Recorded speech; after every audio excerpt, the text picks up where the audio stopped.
Students welcome to my YouTube channel. ये CBSE का sample paper है जिसका सेक्शन बी में सॉल्व करने जा रहा हूँ। क्वेश्चन नंबर 21 to 30 10 क्वेश्चन में सॉल्व करूँगा और अगले वीडियो में अगले 10 क्वेश्चन आएंगे। टोटल बी सेक्शन में 20 क्वेश्चन होंगे एक एक नंबर के और आपको इनमें से 16 क्वेश्चन अटैम्प्ट करने हैं।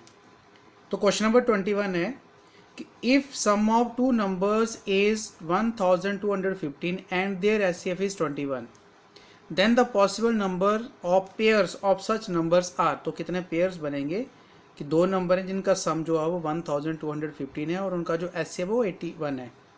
तो कितने पॉसिबल पेयर्स बन सकते हैं इस तरह के नंबर्स के, वो हमें फाइंड करना है कि 2, 3, 4 और 5 में कितने पेयर बनेंगे। तो हम स्टार्ट करेंगे एचसीएफ से, क्योंकि जो एचसीएफ है वो 81 है। तो एचसीएफ दोनों नंबर का 81 है, तो हम सपोज कर लेते हैं कि जो नंबर आएगा वो नंबर है H C F multiplied by some number and H C F multiplied number. Mean से हमारे पास दो नंबर हैं एक्स और वाई और उनको हमने 81 से मल्टीप्लाई किया क्योंकि 81 इनका एच सी एफ है। तो जो नंबर बनेंगे वो H C F into sum number आएगा। तो इन दोनों का जो सम है, जो 81x प्लस 81y इन दोनों का सम है वो आएगा 1215।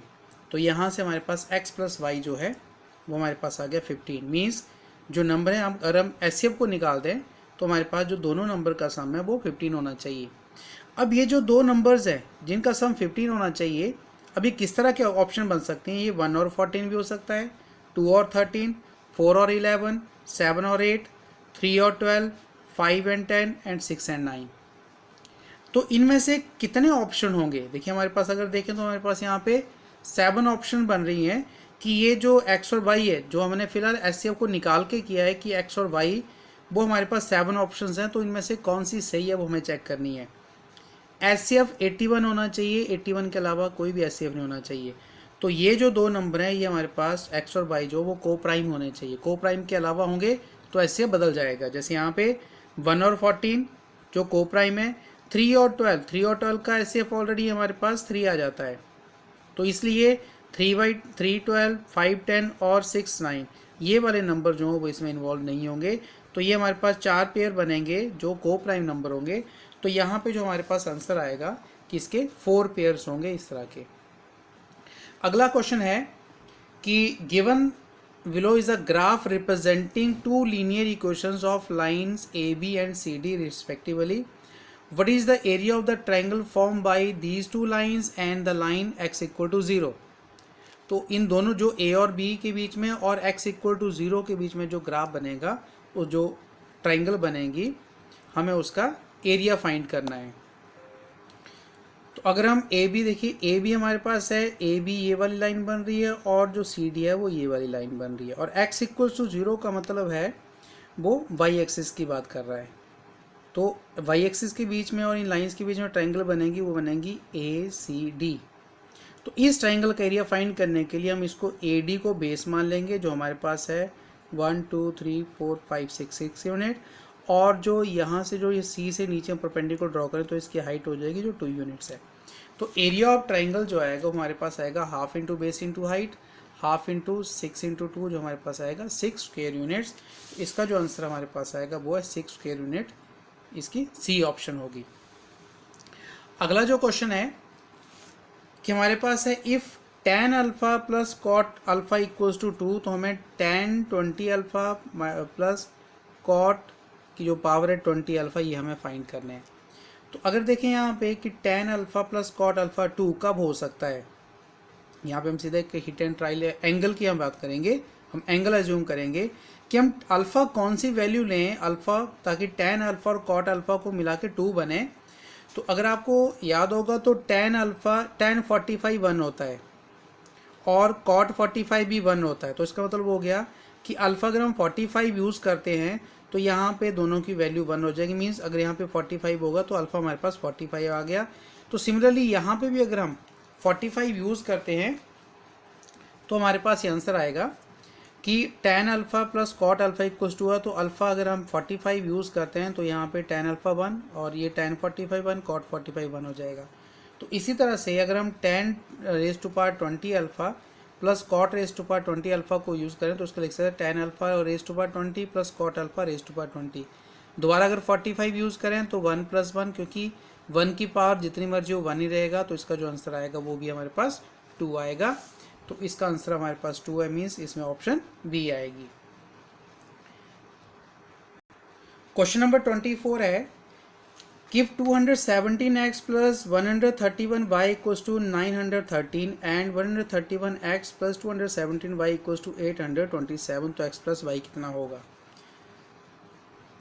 तो याद रखिए, जब भी आपके पास ये x के कोफिशिएंट और y के कोफिशिएंट बहुत बड़े हों और वो भी चेंज हो रहे हों, जैसे x और y के अगर आप देंगे तो एक्सचेंज हो रहे हैं, तो इसमें हम एक कंडीशन लगाते हैं कि हम इन कोफिशिएंट्स को ऐड कर लेते हैं।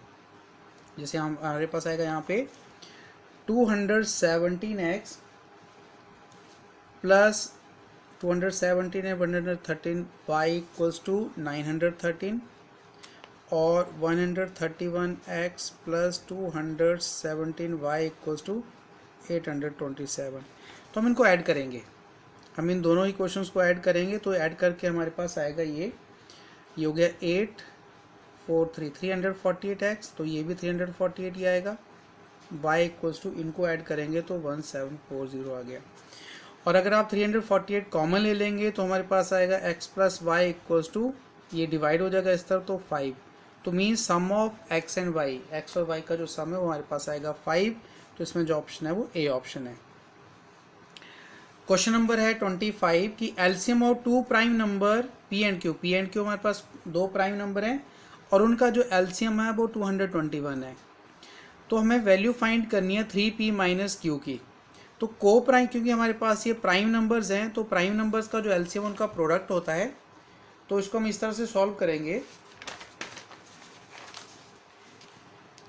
कि LCM of 2 prime number equals to product of numbers. तो एलसीएम बिकॉज 221 है, तो 221 के जो फैक्टर्स बनेंगे वो 17 और 13 है, तो इन दोनों का प्रोडक्ट ही हो जाएगा। तो इसमें एक नंबर हमारे पास है 13 और एक नंबर हमारे पास है 17। अब इसने कंडीशन दी है कि P जो ग्रेटर देन Q है, कंडीशन है हमारे पास कि P is greater than Q, तो इसका मतलब जो P है वो बड़ा होगा तो वो 17 हो गया और Q हो गया 13। तो वैल्यू फाइंड करनी है 3P माइनस Q, तो जाएगा 3 इंटू 17 माइनस 13, 51 माइनस 13 तो 38 आ जाएगा। तो जो हमारे पास इसकी वैल्यू है वो 38, तो इसमें सी ऑप्शन है। अगला क्वेश्चन है 26, अ card is drawn from a well shuffled deck of cards, what is the probability that the card drawn is neither a king nor a queen. तो अगर हमारे पास जो कार्ड्स होते हैं 52 कार्ड्स होते हैं और उसमें से 4 किंग्स होते हैं, 4 किंग्स होते हैं, 4 क्वींस होते हैं, मीन्स टोटल 8 कार्ड निकल गए।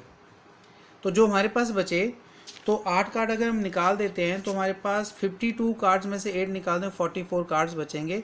तो प्रोबेबिलिटी जो आएगी वो 44 ओवर 52 मीन्स 4 से कट गया तो 11 ओवर 13। तो 11 ओवर 13 का जो हमारा आंसर है वो आएगा ए ऑप्शन इसमें। क्वेश्चन नंबर 27 है, 27 में कहा गया कि 2 fair dice are rolled simultaneously, the probability that 5 will come up to at least once, कि 5 जो वो कम से कम एक बार आना चाहिए। तो 2 डाइस को, जब भी 2 डाइस को रोल किया जाता है तो जिसकी जो आउटकम्स बनती हैं वो इस तरह से बनती है। मैं आपको ये सैम्पल स्पेस दिखा देता हूँ। तो इस तरह से बनती है हमारे पास। ये टोटल जो है वो 36 आते हैं, जैसे 1 1 1 2 1 3 1 4 1 5 1 6, इस तरह से हमारे पास ये टोटल 36 जो है वो टोटल आउटकम्स बनती हैं। अब देखें 5 जो है वो देखिए यहाँ पे आ रहा है, ये वाली जो रो है इस तरफ 1 5 2 5 3 5 4 5 5 5 6 5, तो ये 6 टाइम इस तरह से आ जाएगा। और यहाँ पे भी आता है 5 1 5 2 5 3 5 4 5 5 5 6, ऐसे भी हमारे पास ये 6 टाइम आ रहा है।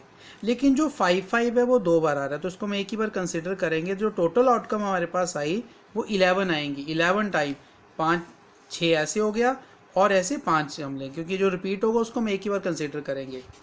तो हम यहाँ पे जो हमारे पास जो प्रोबेबिलिटी बनेगी वो बनेगी 11 ओवर 36, क्योंकि 11 जो है, जो 5 है वो 11 टाइम आएगा और जो टोटल आउटकम है 36, तो जो प्रोबेबिलिटी बनेगी वो बनेगी 36 ओवर 11 ओवर 36। तो बी ऑप्शन इसका आंसर है। अगला क्वेश्चन है question number 28, if 1 plus sine square alpha equals to 3 sine alpha cos alpha, तो इसमें से कॉट अल्फा की वैल्यू कितनी होगी। तो यहाँ पे तो कोई डायरेक्ट, देखिए अगर यहाँ माइनस होता तो हम डायरेक्ट आइडेंटिटी यहाँ पे लगा देते, लेकिन वो डायरेक्ट आइडेंटिटी नहीं लग रही यहाँ पे। तो हम क्या करेंगे, यहाँ पे वन को हम चेंज करेंगे, alpha sine square theta plus cos square theta 1 के बराबर होता है। तो हम इसको इस तरह से सॉल्व करने जा रहे हैं कि 1 को हम यहाँ पे रिप्लेस करेंगे sign square alpha plus cos square alpha से। देखिए अब sign square alpha plus sine square alpha 2 बार हो गया, तो बन जाएगा 2 sign square alpha plus cos square alpha, और ये 3 साइन अल्फा कॉस अल्फा भी इस तरफ आ गया। तो ये देखें तो ये हमारे पास ये एक जो बनती है equation 2 sign square alpha minus 3 sine alpha cos alpha plus cos square alpha. तो ये मिडल टर्म स्प्लिटिंग से हम इसको सॉल्व कर देंगे। तो मिडल टर्म स्प्लिटिंग में इसके जो फैक्टर्स बनेंगे वो बनेंगे 2 sine alpha cos alpha minus sign alpha cos alpha. तो 2 पेयर बन गए, ये पहला पेयर हो गया, दूसरा पेयर हो गया। फर्स्ट पेयर में 2 साइन अल्फा कॉमन आ गया, तो sign alpha minus cos alpha. दूसरे में कॉस अल्फा कॉमन आ गया माइनस के साथ, sine alpha minus cos alpha. तो ये इसके 2 फैक्टर्स बन गए, sine alpha minus cos alpha 2 sine alpha minus cos alpha equal to 0। तो या तो पहला फैक्टर 0 या दूसरा फैक्टर 0, दोनों को हम 0 को इक्वेट करेंगे तो हमारे पास आ जाएगा sine alpha equals to cos alpha, और दूसरा हो जाएगा 2 sine alpha equals to cos alpha. अब जो हमें कॉट में कन्वर्ट करना है इसको, क्योंकि हमें आंसर कॉट में चाहिए, तो हमने दोनों इक्वेशन को साइन से डिवाइड कर दिया। तो ये हो गया sine alpha over sine alpha जो 1 हो जाता है, और साइन ओवर जो कॉस ओवर साइन है वो कॉट हो गया। इसी तरह से यहाँ पे भी जब हम सेम साइन अल्फा से डिवाइड करते हैं तो ये जाएगा 2 इक्वल्स टू कॉट अल्फा। तो जो कॉट अल्फा उसकी 2 वैल्यूज आ रही हैं 1 और 2। तो ये इसका आंसर है 1 और 2। तो हम यहाँ पे चेक कर लेते हैं, तो इसमें हमारी जो ऑप्शन आएगी वो सी ऑप्शन आएगी।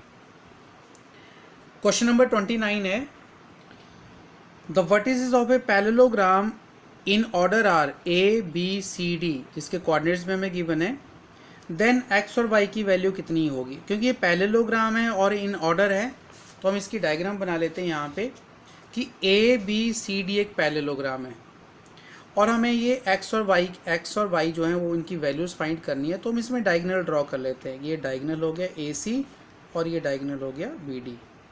ये जो डायगोनल का पॉइंट है, डायगोनल क्योंकि बाइसेक्ट करते हैं, तो जो ओ के कोऑर्डिनेट्स होंगे, ओ मिड पॉइंट होगा ए सी का और ओ मिड पॉइंट होगा बी डी का। तो यहाँ पे हम कंडीशन लगाते हैं कि mid point of A C equals to mid point of B D, क्योंकि जो कॉमन है ओ कॉमन रहेगा, तो ए सी और बी डी का मिड पॉइंट सेम होगा। तो मिड पॉइंट फॉर्मूला लगाते हैं यहाँ पे। तो ओ के जो कोऑर्डिनेट बनेंगे, जब हम ए सी को मिड पॉइंट लेंगे तो ये बनेंगे 1 + x/2, 2 + 6, 2 + 6/2। ये हो गया आपका ए सी का मिड पॉइंट। और बी डी का मिड पॉइंट आएगा x1 + x, वो फॉर्मूला लगता है मिड पॉइंट के लिए, होता है x1 + x2/2। इस तरह से y1 + y2/2। तो ये x1 है, x2 है, ये y1 है, y2 है। सिमिलरली x1 x2 हो गया, सो 3 + 4/2, और y2 के लिए आएगा 5 + y, तो y + 5/2 हम लिख देते हैं। जब इसको सॉल्व करेंगे तो हमारे पास हो जाएगा 1 + x/2, और ये हो गया 8/2। मैं अभी 2 को कैंसिल नहीं करूँगा, 7/2 एंड y + 5/2।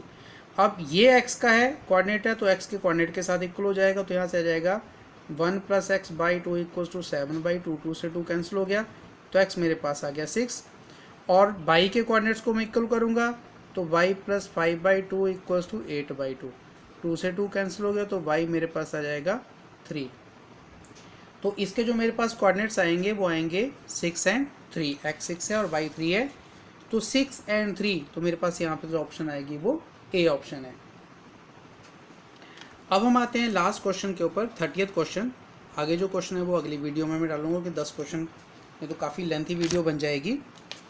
इसमें गिवन है कि हमारे पास ये ट्राइंगल है, आप triangle A B C triangle देख रहे हैं। इसमें ए सी बी जो ये angle A C B equals to C D A के बराबर है। ए सी ए डी गिवन है, आपको बी डी फाइंड करना है। ए डी 3 सेंटीमीटर और ए सी 8 सेंटीमीटर है।